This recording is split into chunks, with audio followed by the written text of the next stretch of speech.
Hi, Roseanne. Hey, how are you? Yeah. Hi, Dave. Hi. Hello.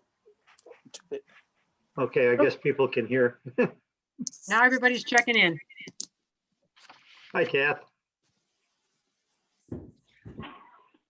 Let me figure out how to make. So, that little button up there, Little button up there, yeah. and You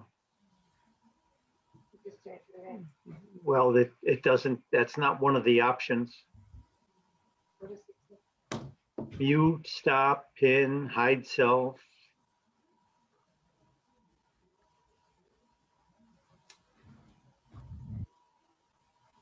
Click around other cats if you need to.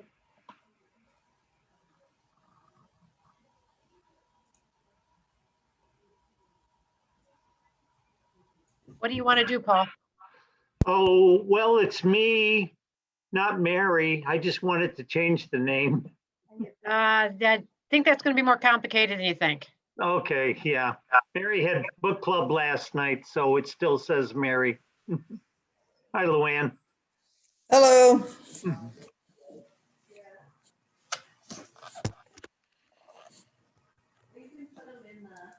In a while since we've seen each other. There we go. Hello.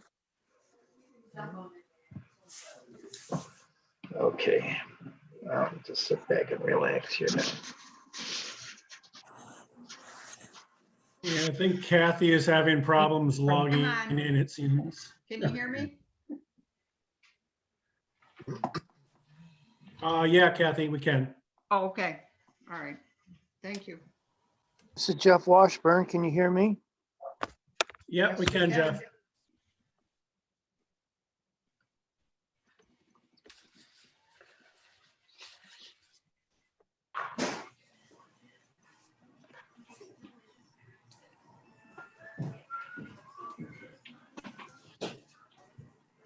Matt, Hey, Chris, what happened to the facial hair? I finally worked a track meet so I could shave it off. It might take up too much bandwidth and I might, I got a lot going. I see. Oh, Your wife must not be giving you as hard a time as mine gave me. she is. I just put my mask on and you can't tell anymore. No.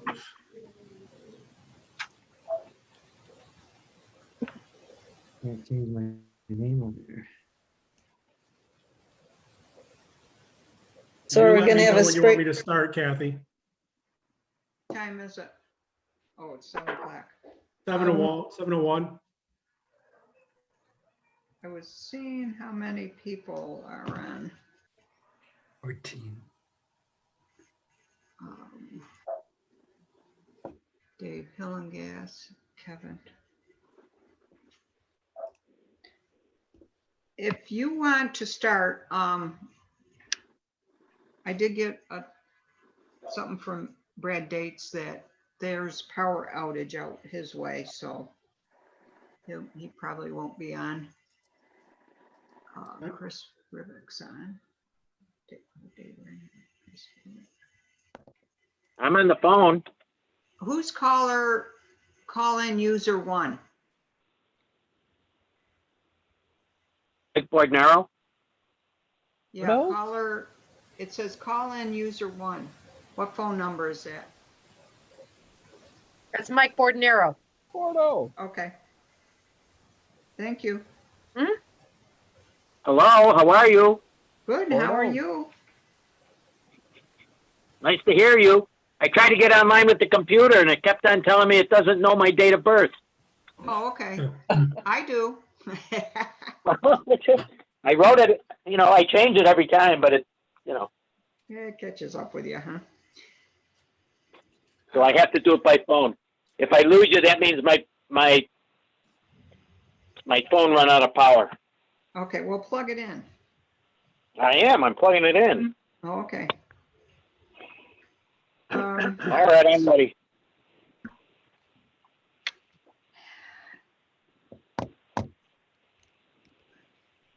Luann, are you on? I am. Okay, do you have a new grandchild? I do. Oh, Hey, In nice. fact, Congratulations, young lady. Nice. we're listening in from Maine. We have a new little grandson, Oliver Reese Dumont. nice. He was born on the Congratulations. 23rd and he was 8 pounds and 4 ounces. Wow, Congratulations. Yeah, Yeah, pretty nice. Congrats. How To many you too, grandchildren? Tim. 2. Two. Our son has a little girl and now our daughter has a little boy. Wonderful. All right, Chris, do you want, when you start your PowerPoint, would you like people to wait to the end to ask? Or do you have the chat open and I can read the chat? Or Dave Reinhardt, you can read the chat. I see you're on. I won't be reading the chat, but I'm fine if people want to just ask questions, or if somebody wants to monitor the chat and see if there is one, that works too. Okay, so just ask the question. Yeah, that's Okay. fine. Okay, we have 15 on right now. Well, why don't we start and people are just going to have to catch up. All right. So hopefully everybody can see my PowerPoint up on their screen. Yep. All right. So Kathy asked me to talk a little bit about how horizontal jumps are done a little bit different at the national championships. So my experience there isn't all that much. It's a couple USATF championships, U20 and Hey, a Chris. senior. Yep, Could I interrupt you just for a minute? sure. I want to welcome Roger Burbidge. He's the National Certification Chair for the officials, and he's joining us tonight. Welcome, Roger. Thank you. Yep, welcome. Thank you. Thank you. Okay, I'm sorry. Go ahead, Chris. No problem. So as I said, this is based on one U20 championship and a senior outdoor, and then multiple NCAA championships where a lot of this is also applicable. So, everybody knows how to, measure a long jump and, what a foul is and things like that. And that's not really the focus here. It's more on what the big differences are when you get to the bigger meets and you're on a crew with, a lot of people. We've all been in that position where we've tried to run a long jump or a triple jump, and it's us alone or us and one other official, some volunteers. This is a different animal where you're on a crew with a lot of people. Roles are more focused, formality is a little higher. So in thinking about this, there were 6 main areas that I think at national championships, in my experience, that you notice some differences. The first is formality. Second is in the preparation that goes into the event. The technology that gets used, somewhat related to that, unique to the horizontals, is this nasty little stuff called plasticine, which we rarely get to work with, but is used in USATF championships, at least for another year or so. There might be video review. Referees, plural. You're dealing with multiple referees. And then, one big one that can really make you very nervous and change the way you do things at times is the television aspect of things.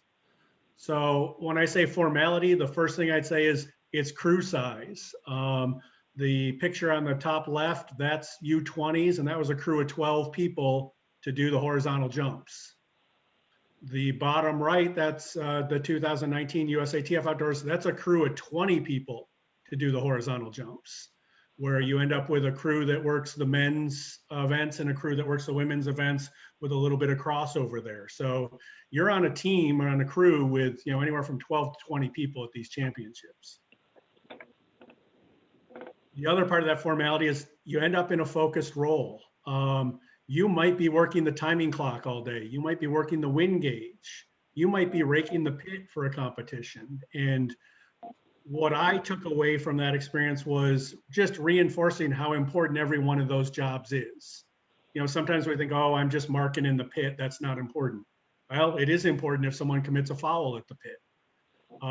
Raking the pit, you might think that's not an important job until the pit's not raked evenly, and that affects competition. And we've got, trips to world championships and Olympic teams being decided by 1 centimeter.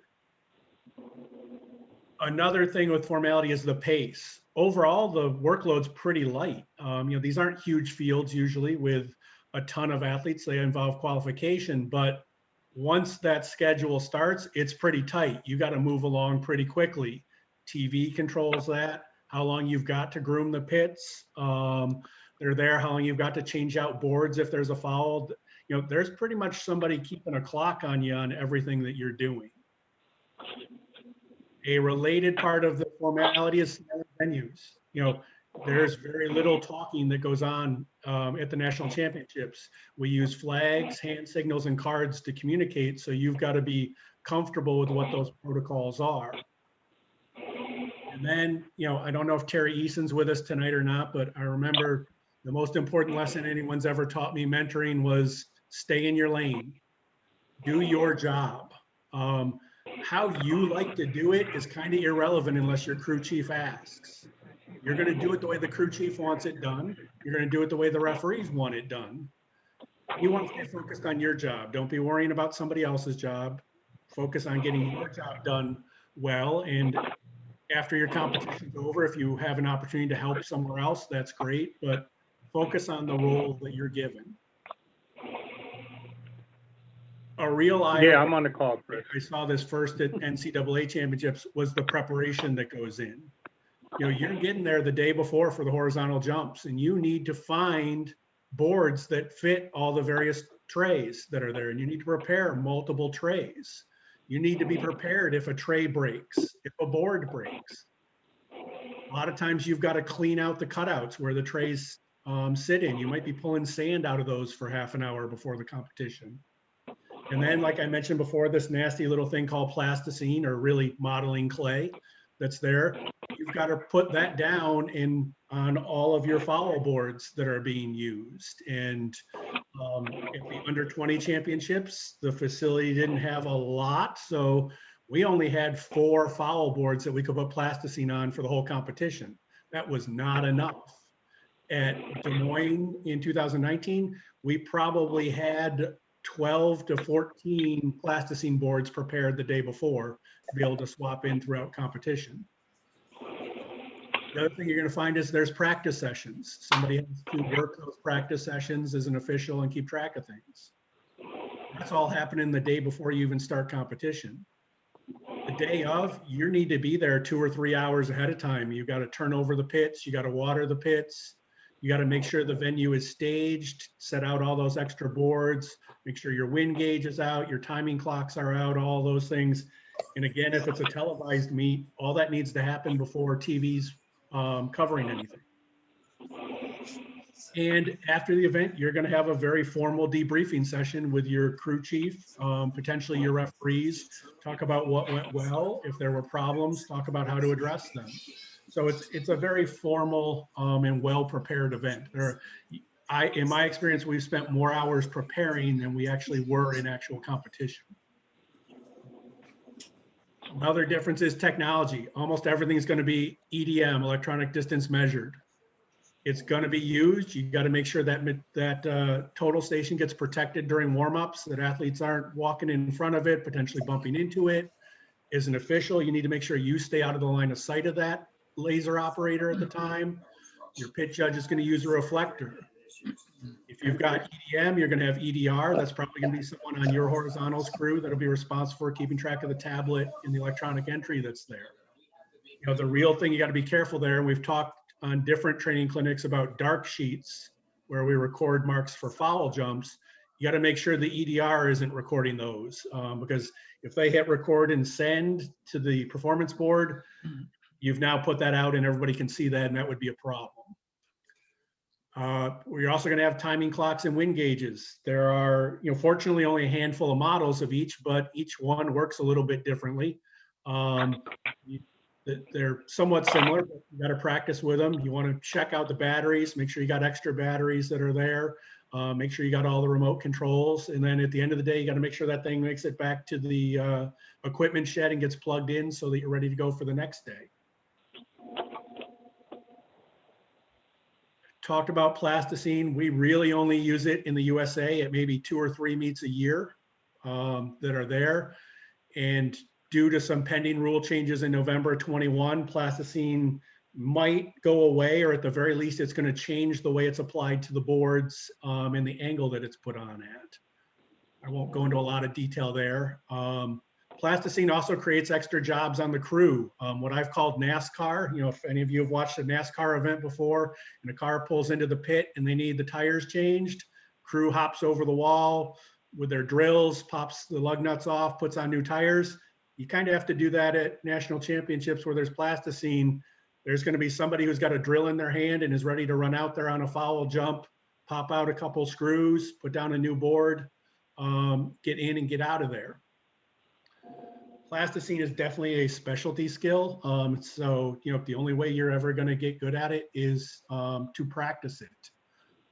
So in late December, I thought I was going, yep. Roger Burbridge had a question about the EDM and EDR. Okay. Roger, could you say what it is again? Because I can't bring it up on chat right now. Okay, oftentimes there's some problems that may be created between the EDR or the EDM. Who is responsible for that, and how is that coordinated with the timers?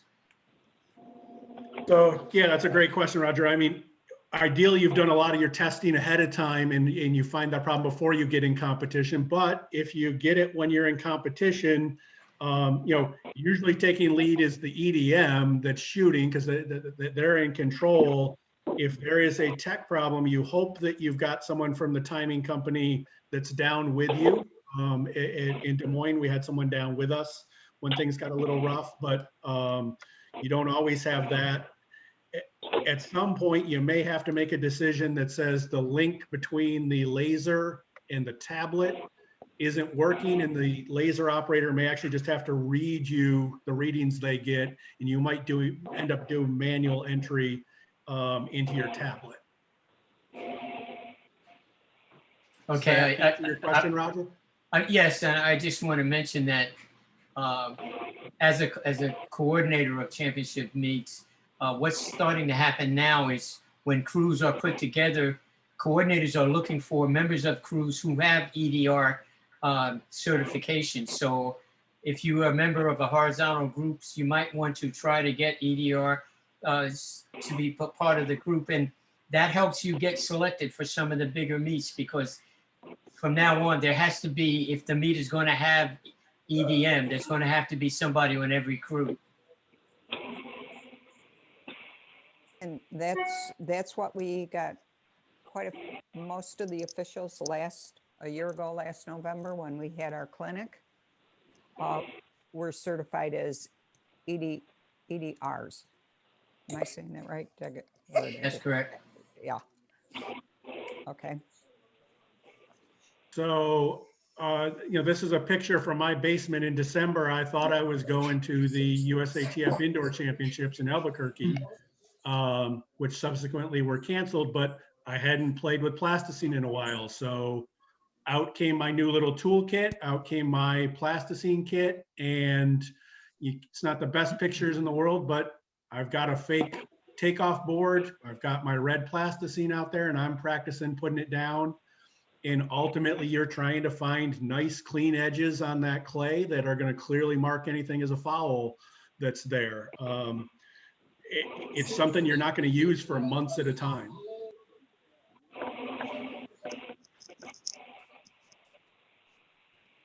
Referees, I mentioned you're going to have multiple of them. They are specialized. There might be a jumps referee. There might be a field referee. There might be a combined events referee. All of these are people who've got hopefully you don't have to interact with them on the horizontals crew, but if something goes wrong, you're probably going to end up interacting with one or more of these referees that are there, potentially through your event head, ideally, that's there. They're more hands-on than the referees we're used to seeing at our local meets here. They're going to be involved with crew instructions. They're going to be involved in your debrief meetings, and they're going to step in if there's an issue. I remember in Des Moines, I was on that NASCAR crew where I was going out with the drill to replace boards on fouls, and all of a sudden our jumps referee taps me on the shoulder and says, "Mr. Cummings, grab your chair and come with me." And I about wet my pants because I thought I had done something wrong and I was getting yanked. And instead, I was just being asked to move my chair to a new spot because the TV producers didn't like where I was sitting and they thought I was in the way. That gives you a sense of the formality and what might happen there. My last comment is, how high would you like me to jump? That's the answer that you want to ask these referees. They ask you to do something, your answer is yes. What can I do to help? You don't debate them, you don't engage with them. I had a referee say that my drill was causing false starts in the men's hurdles. I knew my drill wasn't causing false start in the men's hurdles, but I was not going to debate that with him there. I just said, sure, if it's a problem, I will use a manual screwdriver to replace the boards. But you want to be deferential to the referees. You can talk to them afterwards about things, but when the meet's going on, they're the ones that can kind of change what you're doing from day to day. It's looking kind of chilly out today. TV's the other one. Within reason, TV dictates what happens at these big meets. They can dictate when you put an athlete on the runway. They can dictate whether they're going to commercial break or not. They can tell you to speed up. They can tell you to slow down. Kathy has more experience with this than I do. You may have a production assistant from the TV network there with you. You might have an earpiece in your ear with them giving you feedback that's there. Whether we always like it or not, TV pays the bills and they want to be able to feature the best athletes when they can. And they do have an ability to influence how you conduct your event. For me, the bitter pill's always been, I know they're only going to show 2 or 3 horizontal jumps anyways. So they cause a whole lot of consternation for what ends up being very little coverage, but it's still the way it works. The other one I learned the hard way is you should assume that there are microphones everywhere and that they will pick up things. When I was in that NASCAR role, I had a stripped screw on one of my boards and I could not get it out with the drill. And I have a habit of talking to myself. And the first jump, I got it out. Second jump, I went in, it was there, it wasn't coming out. And I'm like, Chris, whatever you're doing isn't working. Whatever you're doing isn't working. I'm talking to myself. The next day, the TV production person is there and says, hey, you're Chris, aren't you? And I said, yeah. Cracking the guys up back in the truck, talking to yourself yesterday about that screw that was stripped. Once you replace that, everything went smooth for you. I had no idea. I was talking to myself. I certainly didn't expect a mic to be picking it up. Somebody want to mute, please? Yeah, somebody's got to mute. Everybody should mute. Everybody should mute. All right, if you got a question, just come off of mute, please. So yeah, assume there's microphones everywhere. They're going to pick up what you say. So, that gives you a sense of what I think the big differences are. If I'll pause if anybody's got any questions there, and then what I'll quickly try to do is go through the different roles that are there and how your responsibilities might be a little bit different. So on my main points of formality, pace, process, technology, plasticine, et cetera, has anybody got any questions?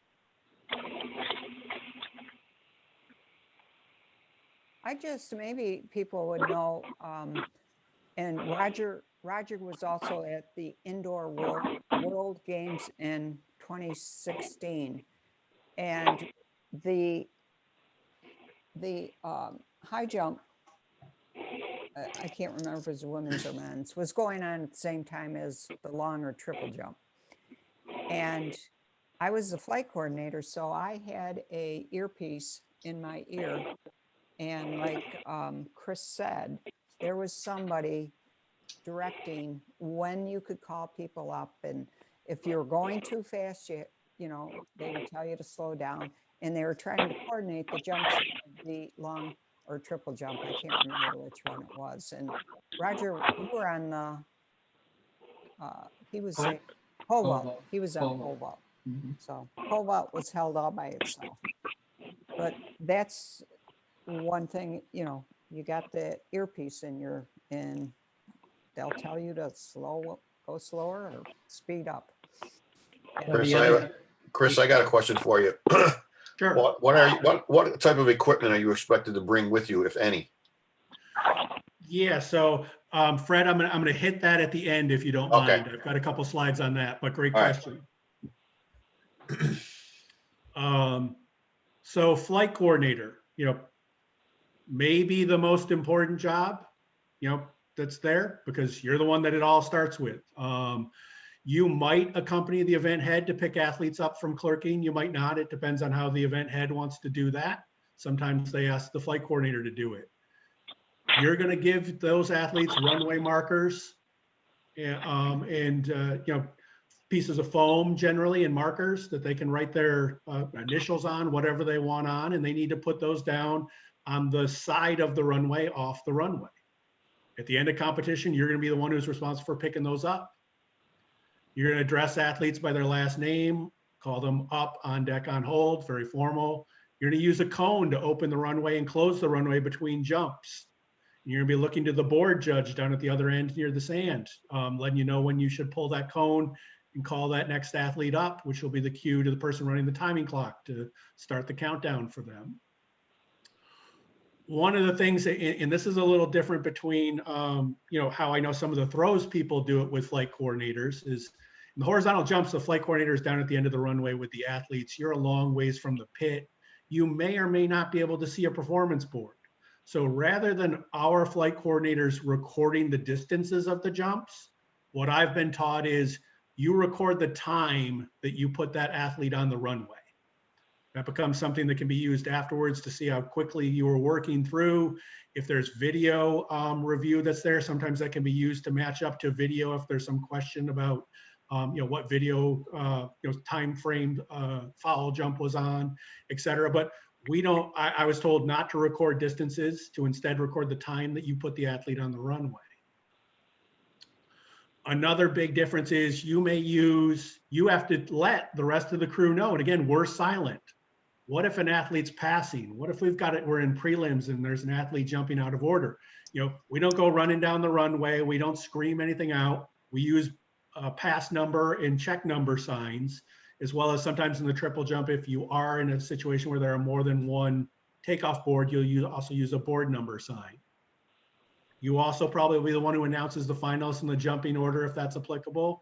And when competition's over, you might be the one who's escorting those athletes to a mixed zone, either for press or potential drug testing protocols. So with the board number signs, these are just signs that, I didn't create them. I just made my own.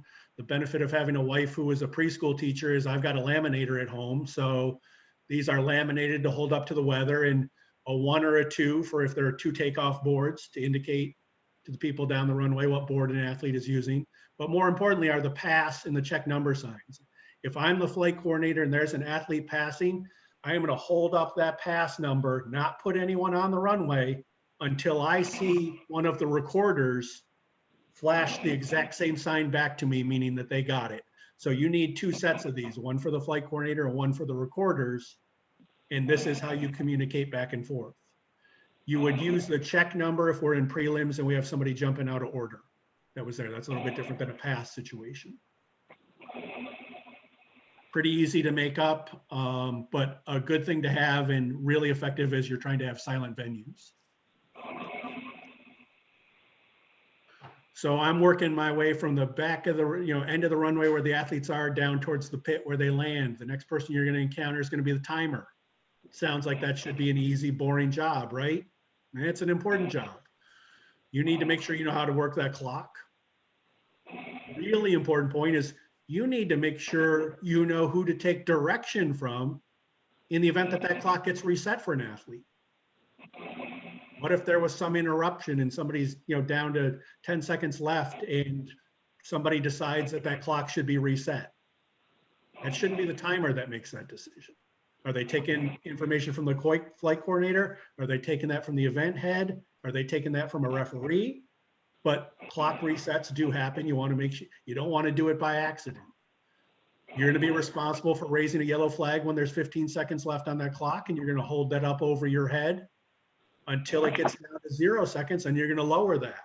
And that's going to be important because that's a visual cue for the board judge down at the other end of the runway that they need to make sure that that jump got off within the time allowed.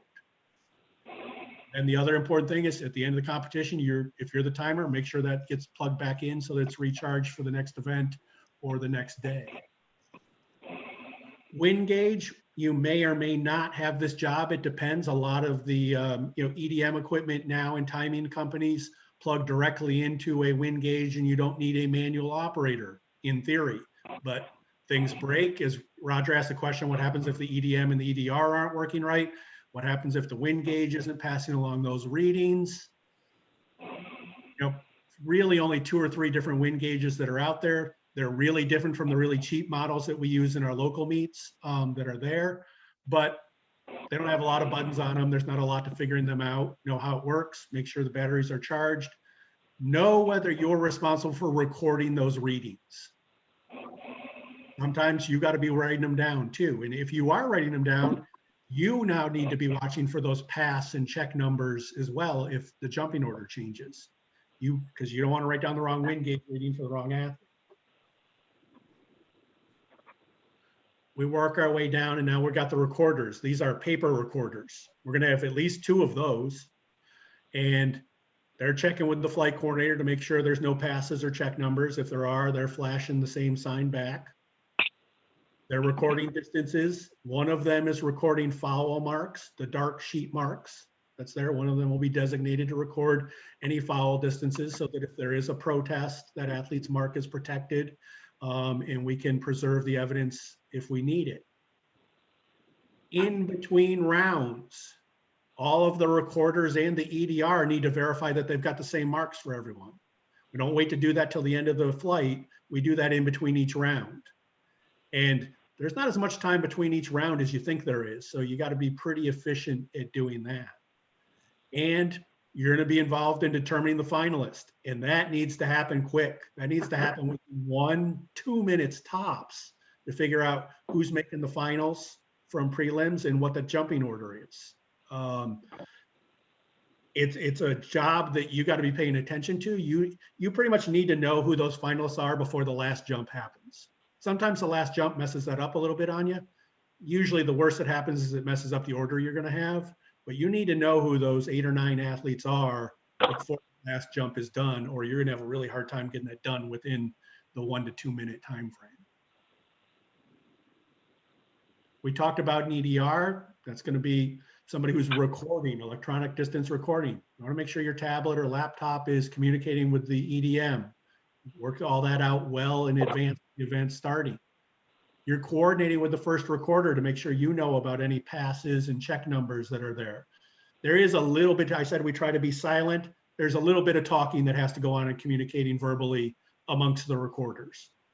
It's something that no one else really hears, but the recorders do need to talk to each other. You want to make sure you repeat back the distance to the other recorders so that we don't end up with transposition errors. Talked about verifying the jumps with the recorders between each round. And sometimes there's a reliance on the technology to say, hey, the tablet can figure out who the finalists are and put them in order for me really quick. What I was taught was if you're the EDR, even though you have that available, you let the recorders do that first, and then you confirm that with them, because we don't want the technology to be a crutch. The whole point is to have 3 different things to check against, and hopefully you have no conflicts. But if you do have a conflict with 3 pieces of data, hopefully 2 of them are going to match up, and that's probably what you're going to end up going with. The plasticine repair replacement, that's potentially 3 people. The NASCAR crew is going to flip and replace takeoff boards between rounds. You're going to have to repair plasticine or replace plasticine every time there's a foul. And my quick annoying story on that NASCAR thing is in Des Moines, and I'm not going to name the athlete, we had an athlete who timed out on a jump, so she did not get her jump off in time, was called for a foul. She came down, she had actually run down the runway and jumped. explains that she has a foul, and she has an absolute complete meltdown on the runway. She's swearing up a storm. She's cussing everybody out. She's saying she's not going to leave the venue until she gets her jump measured. I'm just waiting to go out there and replace plasticine. She picks up the orange cone that was closing the runway and takes it and slams it down in the middle of the plasticine, forcing me then to have to go out and replace it at that point. Just made me more nervous that I had another time I had to go out there and pull everything off. But it was probably the most nerve-wracking job I've ever had on a horizontal screw. I'd rather sit at the board all day long and call fouls and have everybody second guess me than have to be the one that goes out there and deal with a stripped screw or something that's not there. Time moves very differently for you. You think you're out there forever, even though you might only be out there for 5 or 10 seconds. It feels like forever, and you think everybody's watching you. The reality is nobody's watching the guy who's changing the plasticine that's there. And time, you're probably going to be fine, but it was pretty nerve-wracking job to have. If there's a protested jump and athletes can come back and look at that plasticine and say, you know what, I don't think that was a foul. You got to make sure that that plasticine board is preserved. It needs to be protected so that referees, jury of appeals, whoever can ultimately take a look at that and decide what they're going to do with that protest. You're the one who's responsible for making sure there's enough takeoff boards and everything out there. If you're in this job, you're doing a lot of prep ahead of time. In some meets, plasticine might be repaired. I mentioned at U20s, we only had 4 good plasticine boards. So we had, if it wasn't a really bad foul and it didn't tear up the clay that much, we just tried to repair it right on the spot. But at a bigger, at senior outdoors or in Olympic trials, you're just going to replace the plasticine. You're not going to bother trying to repair it. And then lastly, there's a key theme here with all the technology. Make sure it gets charged. If you're the one doing this, make sure that drill gets put back in the charger so that it's good to go for the next day. Now, board judge, this is what we all think about when we think about being a horizontals official, right? I'm at the board, I'm calling fouls that are there. At a big meet, when you've got this many people and this big a crew, your job gets actually a lot more complicated than it does when you're just working the meet by yourself and we're with one other official. You're going to be the one who controls when the pit is ready, and you're going to remove a runway cone, and that's going to be the cue to the flight coordinator that they can remove their runway cone and we can put the next athlete on.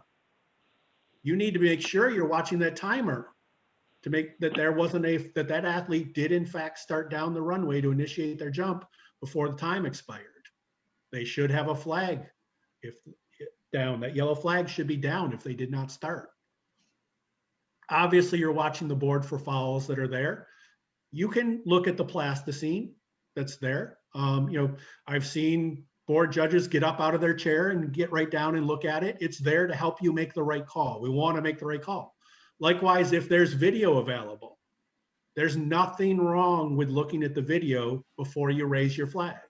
I know that I've had this debate with some officials who say, no, you can only look at the video after you've made your call. That is absolutely not true. If it's available to you and it's there, you go ahead and you take a look at it before you make the call. We want to make sure we get the call right.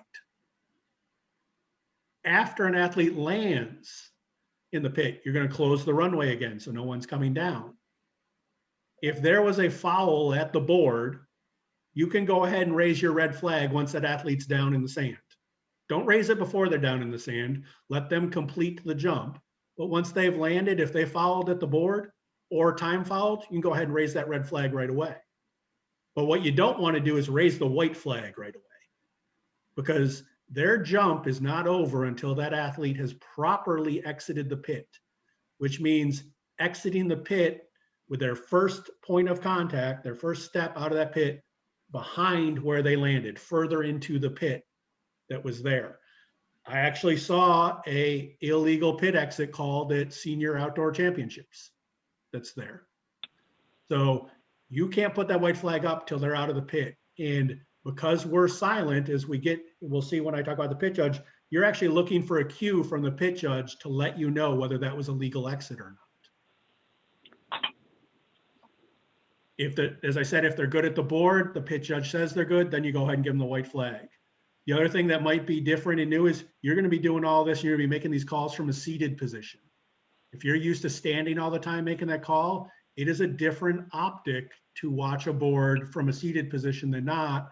If you've never done that before, make sure during warm-ups you sit in that chair and you watch that and you kind of train your eye to get used to that. Pit judge, you're going to be seated on the side.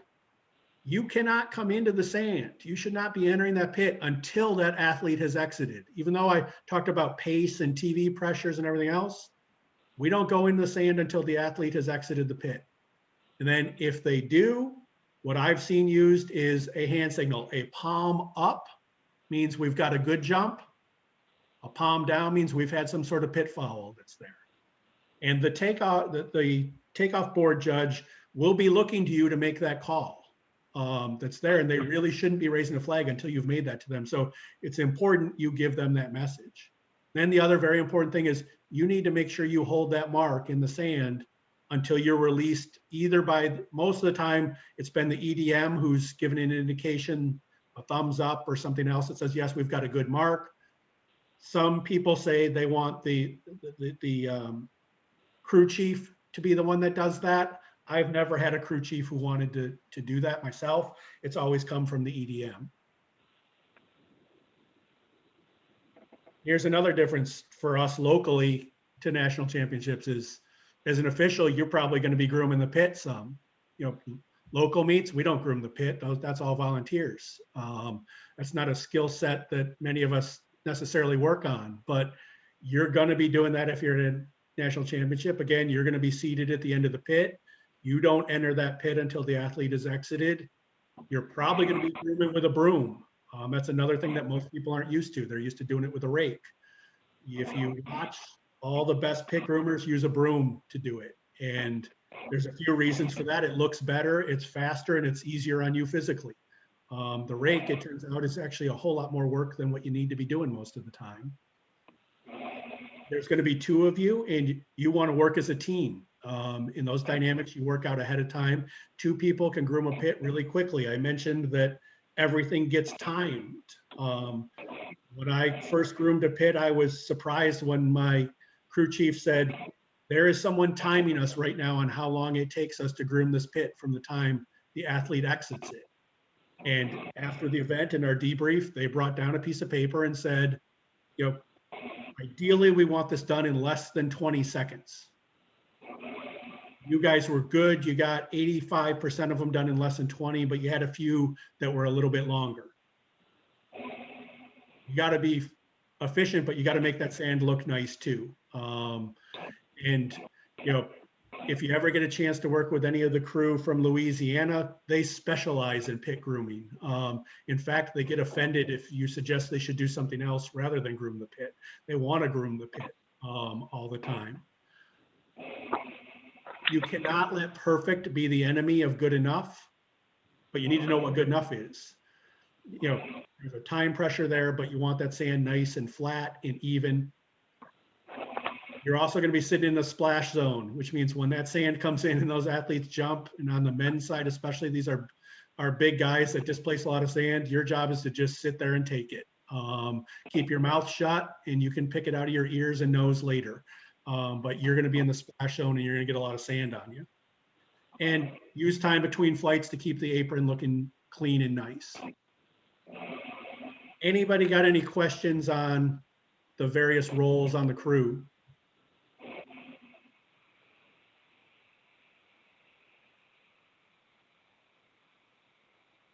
All right. So Fred, you had asked a question about, you know, what kind of equipment are you expected to take and bring? There is kind of a recognition that you may be traveling a long ways. So, you know, some of it depends on how you're arriving. If you're arriving via plane, there's obviously some limitations that you can do, but ideally your crew chief's going to work some of that out ahead of time, especially the more specialized equipment that's there. There usually is someone from the local area that can handle, you know, some of the items that might be difficult to travel with on a plane. But you're bringing tape measures, you're bringing runway markers that I have here, you're bringing tacks. I actually have a note that I have laminated that I throw in my suitcase that says, dear TSA agent, I'm a track official and I know this stuff looks weird, but these are the tools of the trade and I'm going to work a track meet because this stuff goes in my checked luggage. That's there. If there's plasticine involved, there's a whole, I've got a whole new set of toolkits that come with just working with the plasticine. You're bringing putty knives, you're bringing sponges, you're bringing wallpaper seam rollers, you're bringing painter's tape. The little thing in the bottom right is a piece of PVC with O-rings on it that you use to level out the plasticine to get it to the thickness that you want to be putting on. I had a brick of plasticine pulled out of a bag in the Rochester airport, and they were very concerned with what I was bringing. To them, they thought that it was explosives. It wasn't C4, it was just clay that was there. So now I make sure I've got my plasticine wrapped in its original wrapper before I try to get on a plane with it. I said you're going to do a lot of grooming with brooms. Believe it or not, there's a special broom head that's preferred to be able to use. It's made of a natural hair fiber that doesn't retain the sand that's there. So your broom doesn't end up weighing 30 pounds at the end of the day that's there. It's actually pretty inexpensive. They're like $10 per broom head. The pole is a 6-foot painter's pole made of fiberglass. And that's worth an extra $5 because if you're doing it all day long, anything you can do to shave a little bit of weight off of things of what you're working with just makes it that much easier on you. Probably going to want gloves that are there. The newest thing that I've started carrying, especially if I'm going to a youth or masters meet, is something called gaffer's tape. That this is a roll of tape that is 20 centimeters wide, which happens to be the width of a takeoff board that's there, also 8 inches. And you can take it and just in one big piece put down a takeoff board. You're not putting down 6 rows of duct tape or anything else. It actually sticks a little bit better than the duct tape does. You can also use it over regular takeoff boards to help prolong the life of them a little bit. These are the specialty types of things that I've picked up from other people. None of them were my ideas. They're ideas I saw other people using and thought, hey, that'd be a neat thing to be able to have. They're the things you're going to carry other than your usual tape measures, clipboards, the type of stuff that you'd bring, regardless of what event you were doing. So hopefully, Fred, that answers your question some. I've gone from, if it's a local meet where I can bring all my stuff, I used to be able to get everything into a fairly large backpack. Now I've got a 3-tiered Craftsman toolkit that's just easier to keep everything organized on. I can throw extra stuff in there like Allen wrenches, a multi-tool, a drill, bits, wrenches, etc., and have it all available. So that's all I've got, unless anybody has any questions. Roger brought up, he put in the chat and I tried to write it all down. Look, is it still there, Roger? I'm here. Okay. Okay, he asked how, this would be after his present. How do you coordinate weather interruptions that causes athletes and officials leaving the venue? I guess, can you give me a little bit more idea what you're looking for, Roger?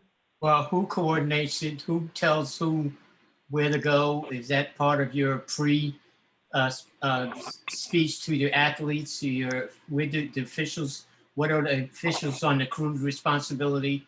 The whole thing. Yeah, so that's going to depend a little bit on how your crew chief wants to do it. Sometimes the crew chief wants to be there to give instructions. Other times they'll direct the flight coordinator to give athletes any of those instructions as it would relate to having to leave to go to other events. No, weather interruptions. Oh, weather. You have a lightning storm and you've got to leave the venue. Okay, I got you. Yeah, so that's going to be something that probably is coming through the crew chief at their crew meeting that's there, whatever guidelines, whatever weather monitoring systems being used. Usually it's only the crew chief that has a walkie-talkie or some sort of means of communication that they would get that word. And ahead of time, you have figured out, where you're going to shelter, if there's a nearby, indoor venue, or where exactly you're going to direct athletes to. But the big thing is, if you do have to do that, the flight coordinator is going to be responsible for making sure all those athletes stay together and we keep them together as a group, if that's there to wherever we're being evacuated to.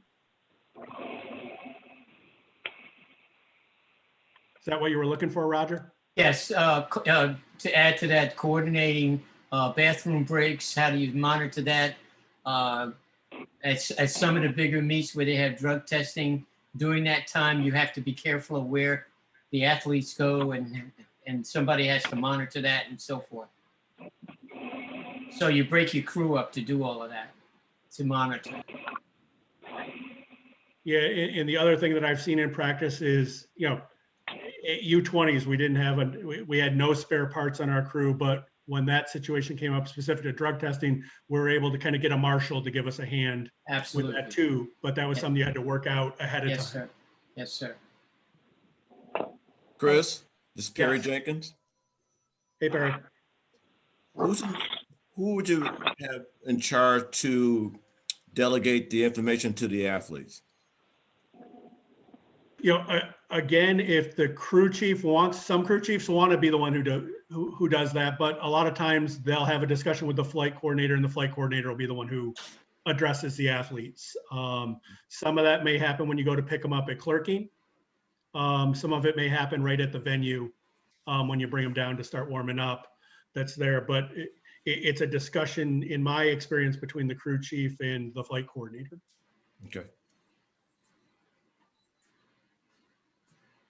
And at these large meets, most of the time, because they all have to clerk in at the clerking tent, they don't go directly to their field events.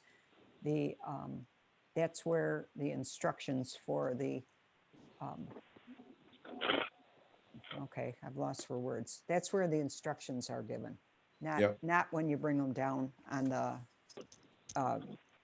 to their event. It's done in the clerking tent. That's correct. That's usually why you take your flight coordinator and he or she gives their instructions on how they want things to go.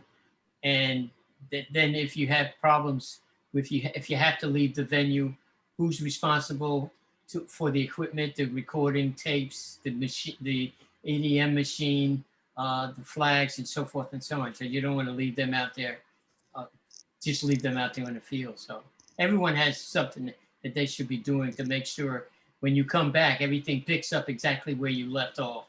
Yeah. Yeah, and probably something I should have said on the formality is, at those championships, you are going to march out as a crew at a designated time in your uniform under certain protocols that you'll be talking about ahead of time. In the horizontals, we usually march out based on kind of order down the runway. The person who leads you out is usually the flight coordinator because they're going the furthest down the runway. The people at the end are usually your pit groomers because they're stopping right at the sand, and everybody else is kind of in between based on where they are physically. They want as little movement as possible. As officials at these meets, your job's to be invisible. No, don't do anything that's going to draw attention to yourself. Yeah. I told you how TV wanted me to move where I was. Well, where they moved me, it was a longer time for me to get to the runway. So I started to trot out there the first time, and very quietly, my crew chief came over to me after the first time and said, "Don't jog out there, Chris. You got plenty of time. Walk out there, because when you jog out there, you're drawing attention to yourself. Don't draw attention to yourself.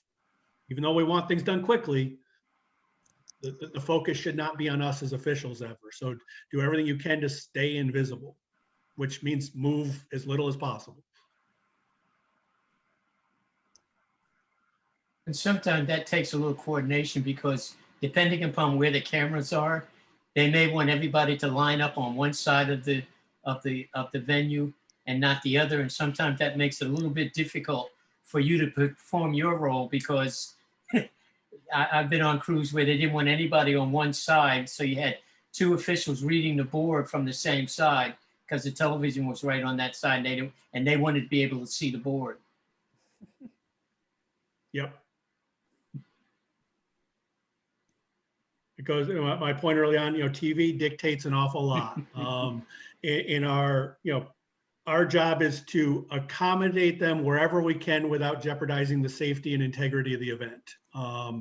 If we can, even if it's unorthodox, as long as the integrity isn't compromised and it's safe, you're probably going to do it because, again, like I said before, whether you like it or not, TV does pay the bills.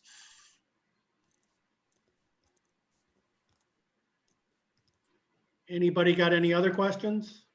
Any other observations? Like I said, other people have been at national championships too and may have, things they've witnessed and seen.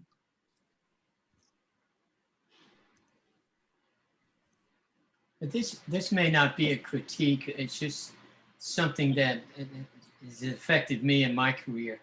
Is that when you become a member of a crew and it's crew members are coming from all different places, introduce yourself, have a conversation so they know who you are, because you never know who is going to be evaluating who for the next round of championships, because everyone gets evaluated now, the head, the flight coordinator, the crew members, the referees.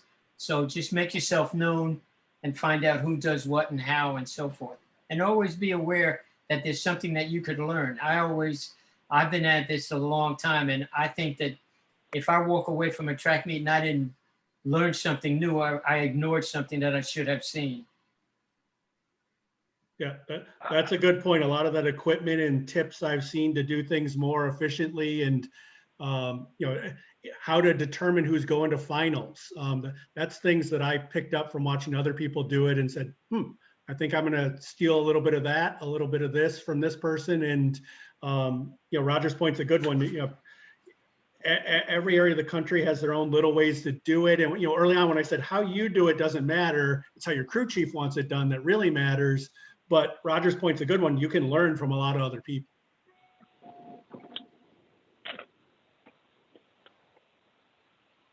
Anybody else have anything to add?